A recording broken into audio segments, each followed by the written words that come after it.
I'm Dr. Stuart Cameron from Dalhousie Family Medicine, and for the next 10 minutes or so, we're going to talk about presentation skills.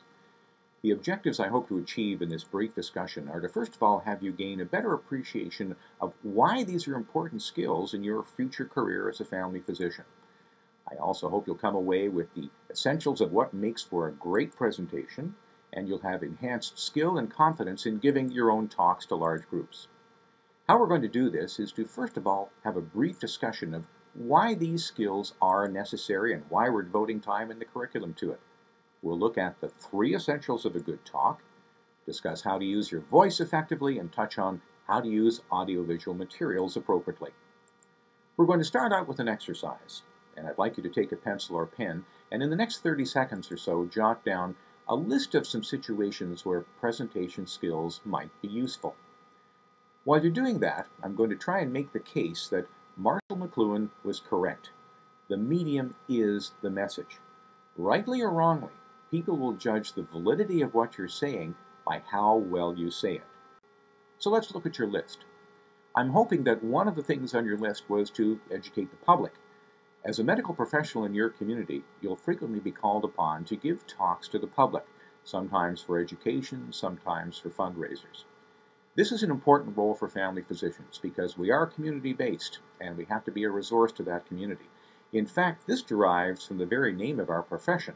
The word doctor comes from the Latin word docere, which means to teach. There are other situations too. You may be called upon not just to educate, but to persuade people to do things differently. Let's say you want to adopt a new EMR in your group practice, or you want to convince your colleagues at the hospital that things have to be done differently. Good presentation skills will go a long way toward enhancing your chance of success there. You may also, we hope, teach clinical clerks and residents in your practice, and presentation skills really add credibility to the message you're getting across.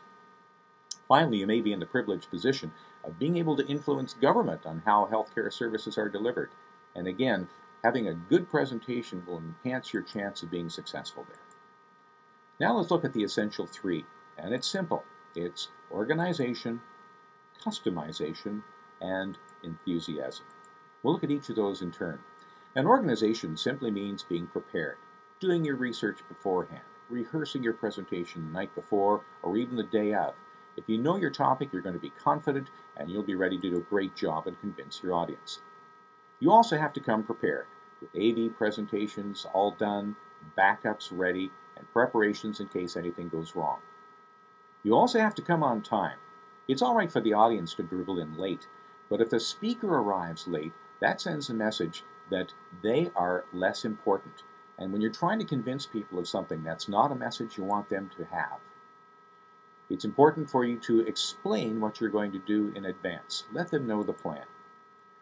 The second part is customization, and that's a simple matter of tailoring your presentation to the needs of the audience. Presenting grand rounds is one thing. You can use a lot of technical jargon and cover a lot of territory. But when you're speaking to a public group, then you have to gauge your presentation at the level of the general knowledge person, rather than as the specialist. You also have to use frequent analogies and examples. It's important to have the audience involved.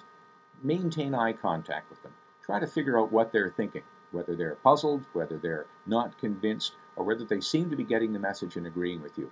Ask them questions, and if you'd like, roam around.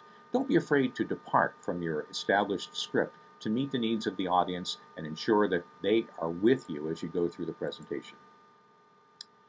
Now let's think about some of the best teachers you've had in your career and in your studies at university. Chances are that many of them share one thing, and that's enthusiasm.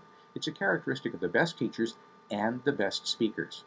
It does 2 things. One of them is that it tends to keep the audience interested and paying attention to what you're saying.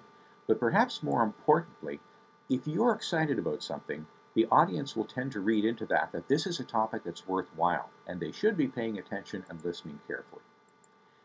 Now we'll look at the outline of a good talk, and this is the core of what I'm going to tell you, and it's quite simple. You have to have an opening, and to start, you need to tell the audience why this is important to them, why they need to listen, why what's coming afterwards is something that's relevant to them. Then you tell them how you're going to give this talk. You list your objectives and your agenda. Next, you follow a logical plan so that people can understand the line of argument that you're making. They can understand the evidence. Involve them where you can by asking questions. When you're ready to conclude, you summarize what you said. There's an opportunity for questions, handouts, and discussion. Some people have summarized this approach as saying, you tell them what you're going to tell them, you tell them, then you tell them what you told them. Now a brief word about how many points you can get across in the course of a presentation. When you're speaking to the general public, you should probably try and confine yourself to 2, maybe 3 points that you want your audience to take home. Any more, and it's likely that they will become confused or be unable to follow or forget what you had to say. As an example, the kind of thing you might want to have in a discussion, let's go back to the Rotary Club, might be that osteoporosis is a big health problem. It can be treated effectively if it's picked up early, and they should be donating money to buy a bone densitometer for your hospital. All of your talk should be based around reinforcing and restating those 2 or 3 points. A brief word about using your voice. You have to ensure everyone hears you. And if you're speaking to a group of more than about 10 to 12 people, you really should have amplification. That means a microphone and speakers there, and having an audiovisual person to look after them while you're there is a good idea. For instance, if you're speaking to a large organization, make sure that they have that all set up for you. Speak directly to the audience. Don't face the screen, don't look out the window. Maintain eye contact wherever you can. And modulate your voice. Even a great idea becomes very boring if a person speaks in a monotone without changing their inflection at all. The audience will very quickly give up on you.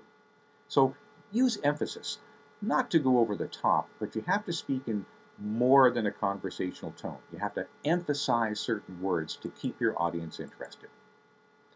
A bit about posture. It's also true, although it may be unfair, that people will judge the validity of what you're saying by how you look. So not only dress appropriately, but stand erect. Face the audience, and if you'd like to, move around the room. A word about audiovisual aids. This used to be fairly complex with slides and overheads, but the take-home message here is that whatever you use should augment the message. The presentation is not the message. You are there to deliver the message, and AV aids simply should reinforce what you're saying. To do that, they have to be easily read, and you have to keep them quite simple and be ready with backups in case anything goes wrong. Brief word about PowerPoint. Most venues now have facilities including computers, data projectors, and screens. It's very easy to do PowerPoint well, but it's very easy to make them look terrible. And you've all seen PowerPoint presentations like that in the course of your education. The most common mistakes? Well, one is reading the slides directly off the screen. Chances are your audience already knows how to read. And if you're simply reading what's on the screen, they're going to wonder why you bothered showing up and didn't just mail in your presentation. You typically should use the screen as an aide-memoire. Put down a couple of bullet points and then you speak around them. As I've mentioned before, don't face the screen. You need to face your audience. And avoid those awful slides with too much going on. So how to make an effective PowerPoint presentation? Well, limit yourself to maybe 4 bullets per screen. Change slides about once every 30 seconds or so. You can put in some transitions if you like to make it a little bit more visually interesting. Contrast the background and the text so it's easily legible from the back of the room on a bright sunny day. And limit your number of fonts and effects to maybe 1 or 2 fonts, 1 transition, and please, no audio transitions. They become intensely annoying after a short period of time, and you'll turn your audience off. Do check everything beforehand. Make sure that the microphone is working, that your presentation will load on their computer, and that the data projector is working, and have backups. In case anything goes wrong, you should be able to continue your talk as if nothing happened. So to summarize, a good presentation is one that meets the needs of the audience, it's customized, it's delivered with clarity, it's organized, and enthusiasm.